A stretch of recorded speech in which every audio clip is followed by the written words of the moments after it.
Hey guys, if Safari is not opening websites on your Mac, don't worry. In this video, I'll show you several simple ways to fix it. Let's get started. First, go ahead and open Safari. At the top of your screen, click on Safari in the menu bar, then select Clear History. In the drop-down menu, choose All History and click Clear History. This will remove cached data that might be causing websites not to load. Next, click on Safari again, and this time select Settings. At the top, go to the Extensions tab. If you have any extensions enabled, try disabling them or removing them completely. Some extensions can block or interfere with certain websites. Now, click on the Advanced tab. Make sure that Block All Cookies is turned off.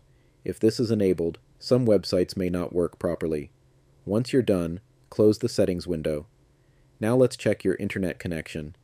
Click on the Apple logo in the top left corner and open System Settings. Select Wi-Fi from the sidebar.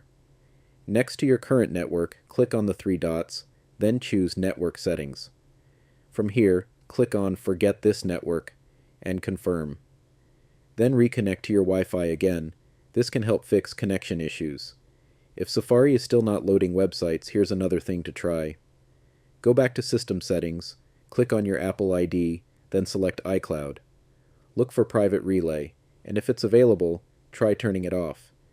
This feature can sometimes affect how websites load. Finally, make sure you're not connected to any VPN. VPNs can sometimes block or slow down certain websites, so try disabling it and test again. And that's it. One of these methods should fix Safari not opening websites on your MacBook. If you find this helpful, don't forget to like and subscribe for more easy Mac tutorials. Thanks for watching, and I'll see you in the next one.